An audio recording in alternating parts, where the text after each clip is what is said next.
All right, and we are in the neighborhood food network section of the call, last 10 minutes. I do have to leave at 8. I have an appointment. So what do you got for us, Anne? What should people be doing now in the garden? Do people want to have any specific questions about gardening? Now is the time. Now is the time to be putting the plants in the ground, right? I mean, we've passed the frost point pretty much everywhere across the United States, Anne. Well, up here, it's supposedly May 15th, but I always wait till Memorial Day just to be on the safe side because Mother Nature always seems to have one last punch for me. Right. So, I am out there. I'm going to be one of the people that came to buy plants from me, actually messaged me and really wants to come help me. So tomorrow she may be coming over to help me put up my tomato trellises. So I'll be taking pictures of that.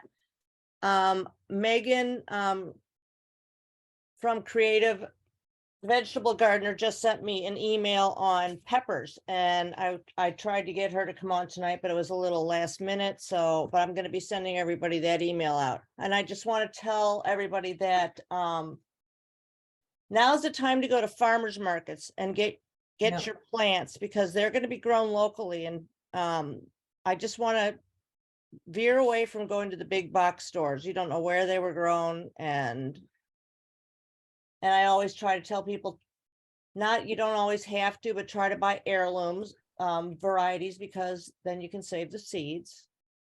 And I'll be sending out more information about that. But today, as I was looking around, I found there's a new website that lists farmers market. There's a new website that lists farmers markets, and I'm trying to find it here so that I can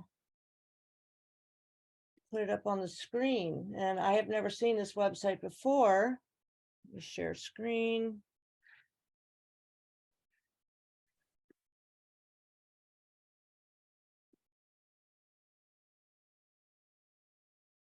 It's called the National Farmers Market Directory, and it's up on our website for supporting local. So this is kind of a nice listing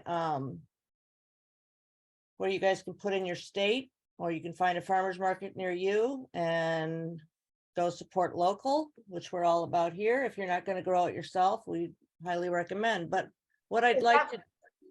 What website is that? I just see the top of your screen. Are you seeing my screen? I'm seeing your Seeing screen. Trello, and we're seeing Trello right now. You're showing everybody Trello. I'm showing the wrong screen. I am so sorry. Okay, I'm ready. Okay. Thanks for letting us know, Ann.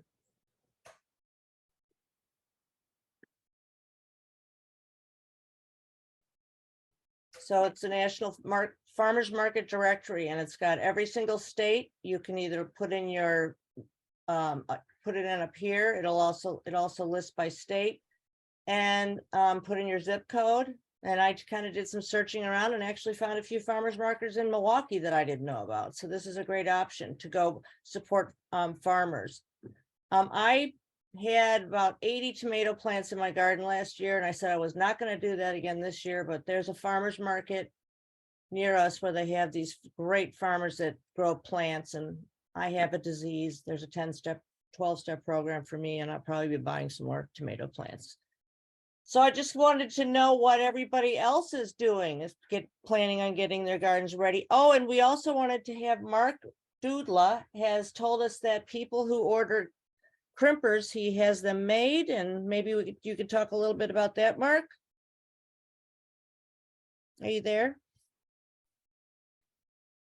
Nope, there Yeah, it is. yeah. I built between Mother's Day and today, built 10 crimpers ready to go. So I have the list from you. We can work out the details on shipping. You and I can on how we're going to do that. But anyways, yep. So I want you to photograph or video what you do on your site, Anne. Yes. And show people. And I'd like to make a few mistakes, crimp too early, and things like that, and show how the rye can rebound and how important it is that the rye has to nest. Oh, okay. Maybe I should do one now. Or pollinated. Yeah, I'm gonna send your crimper right away. So, Okay. so that you can So, get a feel well, for it. Mark, we don't want you to have to pay for, I mean, these are gonna take certain sized boxes that are gonna be, unique to the size of the crimper. So please do, just let us know what the shipping and handling costs for these. Yeah, that's And- what Mark and I are gonna talk about. Yeah, and we'll just have people go someplace or send you Venmo or PayPal or whatever it is you need to do for that, okay? Because I Yep. know that the shipping can be kind of a pain in the butt. And guess what? I know I haven't sent you your flyers yet, but they are in my car and I have a whole special box for Awesome. you. I've got special goodies. I'm so sorry. Our warehouse is basically holding our materials hostage right now because they don't like it that we took off the health solution, like we were warehousing supplements for a very long time and it was costing us like $1,000 a month. And we're like, this is ridiculous. We just have to switch to affiliates, even though we take in less with affiliates, we don't have to pay all that warehouse stuff. So they don't like that they're not making that money from us anymore. And they're kind of holding our stuff hostage. So anyway, I went down to my basement. I got the stuff that I have and I'm sending it to you tomorrow. Thank you. A Yes. bunch of new babies in our church. So I think we got 10 boxes to go out of our food that we're giving our food free. And then we wanted your flyers to be in each one of those boxes. Perfect. Isn't that wonderful? And all of you, for the rest of you too, as soon as we get our warehouse up, you can do the same kind of thing. You can bring flyers to your church, to your schools, to your libraries. Where they have the little travel flyers, those little long you can stick in the Toxin Free Town campaign flyers or the Why Eat Organic flyers.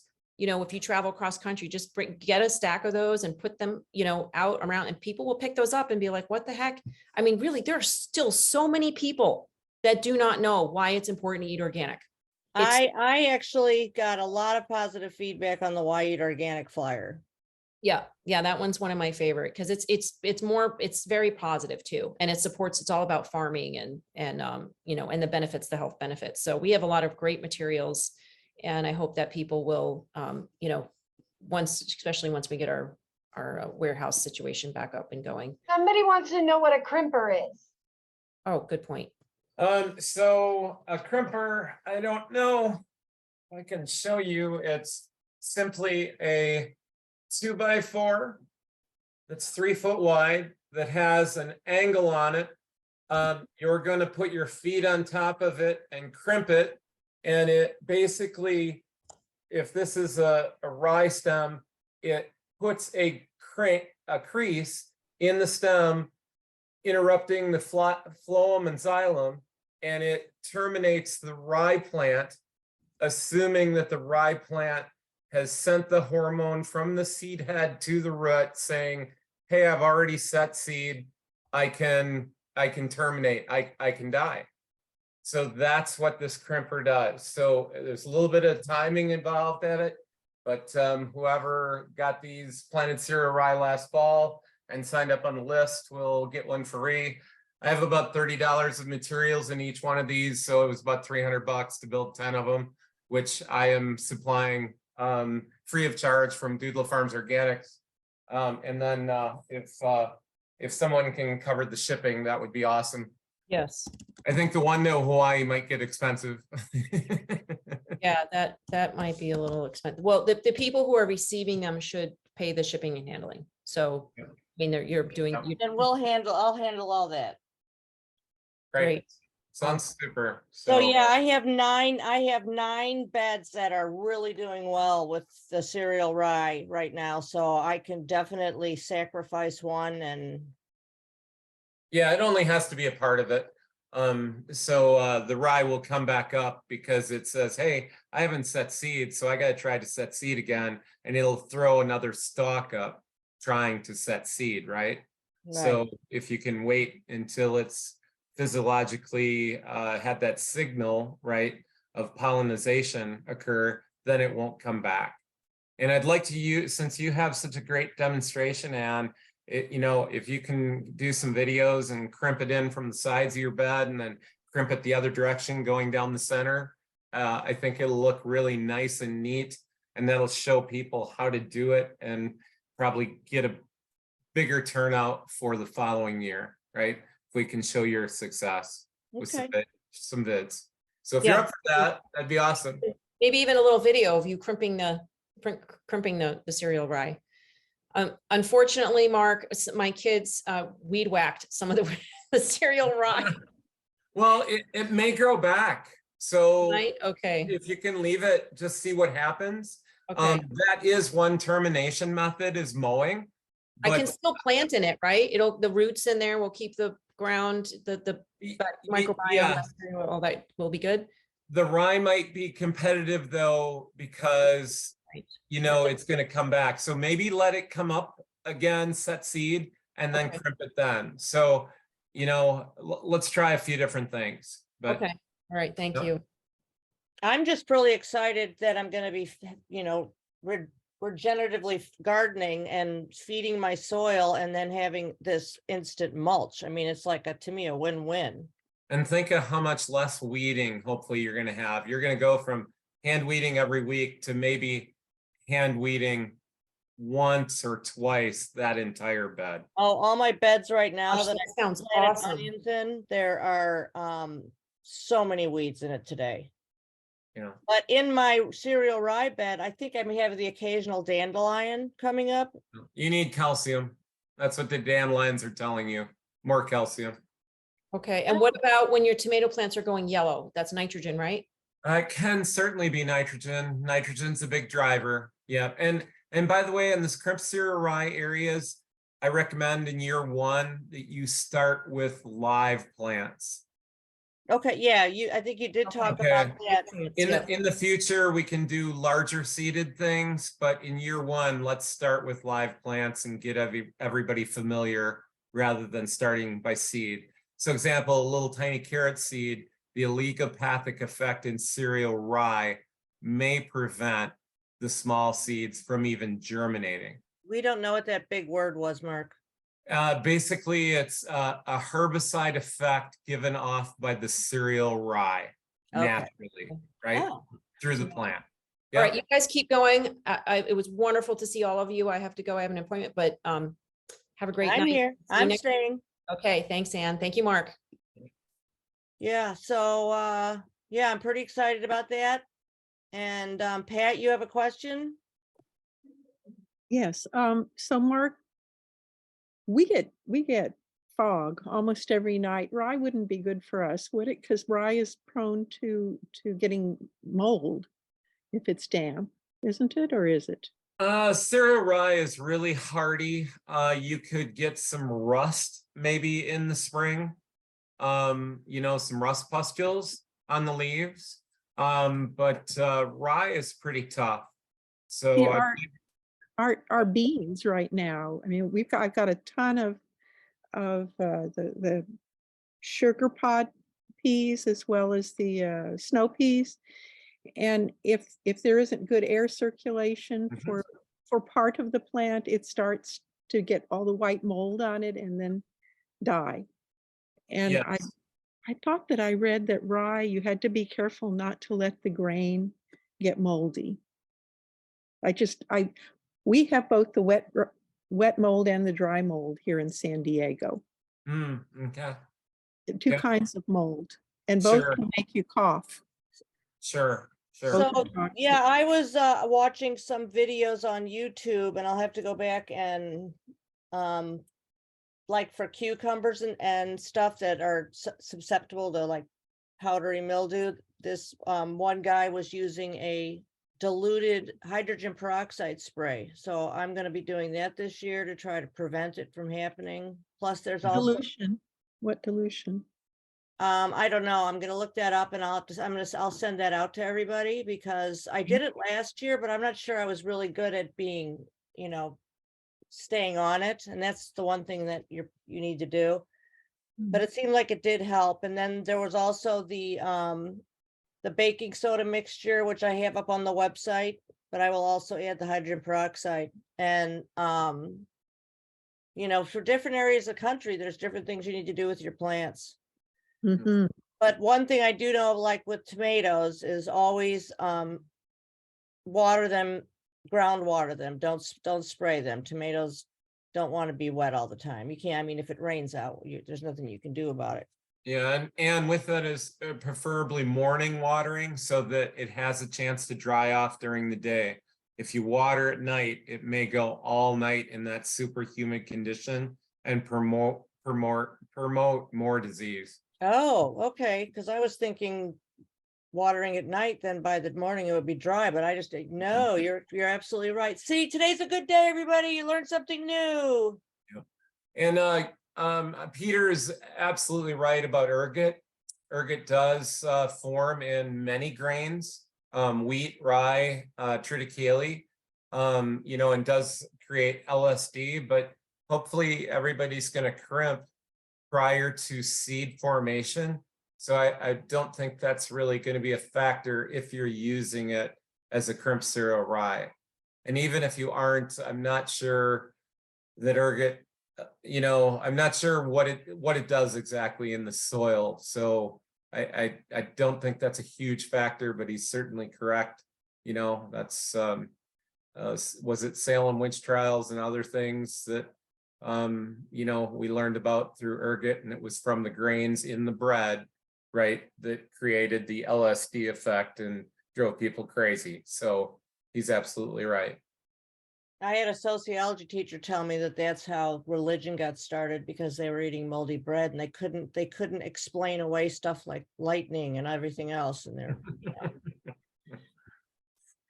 So So, anyways, yeah, we'll get those out. I got the list, Ann, and we'll go from there. So yeah, I will Yeah. definitely help you. I'll look forward to getting mine, and I'll have to get a friend over to videotape. yeah, And yeah, I'll yep. take lots of pictures. And somebody's talking about peppermint, spearmint, sage, oregano. I just planted some more chocolate mint plants, you guys. I swear I can't get enough of that stuff. Every night I'll go out and pick leaves and put it in my coffee in the morning. It's like, I love it. But you're right. If you don't keep track of it, I have strawberries coming up everywhere. They exploded out of my strawberry bed. Now they're coming up all over the wood chips. I have hundreds and hundreds of blossoms, so I'm pretty sure I'll be sharing with the local wildlife. But it's growing season and I'm so happy about it. And does anybody else have any questions? That, like I said in the email, if I don't know the answer, we'll find it out. Want to give us your website again, Anne? Which one? Neighborhood Food Network? The Or one you mine? were just talking about that you had all the stuff on. Oh, the neighborhoodfoodnetwork.com. Thank And you. yeah, my website, I actually is kind of similar to the Neighborhood Food Network. I stole a couple of the blog posts because one was mine and some of the recipes. And I don't have really time to do my own, but it was a great tool for selling my tomato plants. So I would say everybody next year, if you can do that, it's a great way to recover your costs for your supplies. And it's a great way to meet people. And I handed out a lot of Neighborhood Food Network cards, so we'll see what happens. But so get gardening, everybody. And if you have any questions, just shoot me an email. I will make sure I find it. Yes, Frankie, bird netting. I'm going to be using a lot of bird netting this year. I had a peach tree last year that had 9 peaches on it. I got 1/2 of a peach. I went out there one day to pick them and they were all gone. And I saw 1/2 of a peach laying in the ground. It had squirrel teeth marks in it. And I grabbed it. I brought it into the kitchen, cut around where the teeth marks were and ate it. It was delicious. This year, that whole tree is going to be covered in a big net. Squirrels are crafty though. What can I say? You got to share, I guess, but I just don't want to share everything. What kind of net is that? They have these, it's a dwarf tree, so they have these nets that'll go over the entire tree. So I'm you also, got- I'm also going to be sitting outside with a shotgun. No, I'm just kidding. Because I have the same problem about the squirrels.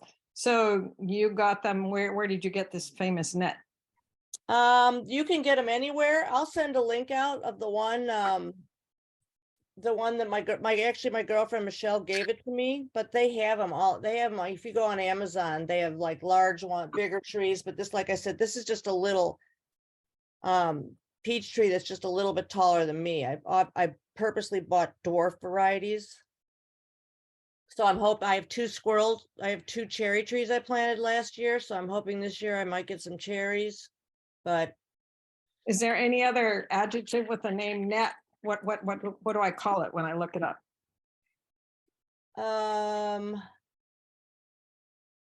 Hold on, let me look.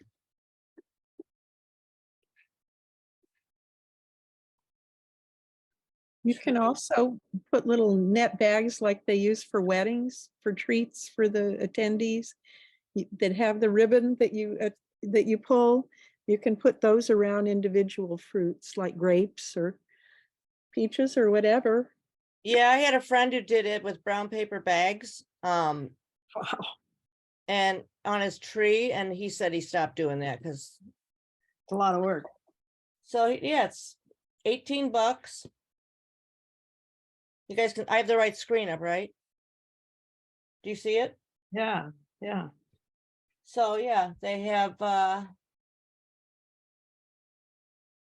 Tree net. Okay, so, so so I'm gonna actually, I'm gonna go out and take a picture of my strawberry asparagus bed and send it to everybody so you can see how they've escaped. I actually had a friend come over and she dug some up to take back to her house. I told my neighbor down the street, I said, you want some strawberries? Come and get them. Strawberries are very easy to grow. They're kind of like mint. But can you ever have enough strawberries? Oh, and guess what, you guys? I went out to my garden and the other night and was back by the beehives, of which only one beehive has bees in it, and looked down and I found 10 morels. I don't know where they came from. what's a morel? It's a mushroom that everybody seems to love. I- Oh, I guess they sell them for quite a bit at the farmers markets, and they're only in season for a short time, kind of like ramps. And yeah, so everybody's talking about where can I get morels, and everybody's very secretive about, where they go to get morels. But so my girlfriend Michelle came over and I gave them all to her because I'm not really sure what to do with them right now, so maybe next year. But yeah, it's pretty fun. So, all right, well, everybody, happy gardening. Like I said, if you have any questions, just shoot me an email and I will try to find the answer for you. Thank And you, Amy. everybody have a good night. It's still light out. I think I'm gonna go move some wood chips. Anyway, have a good night, everybody. Bye, everybody. Bye. Thanks, Ann.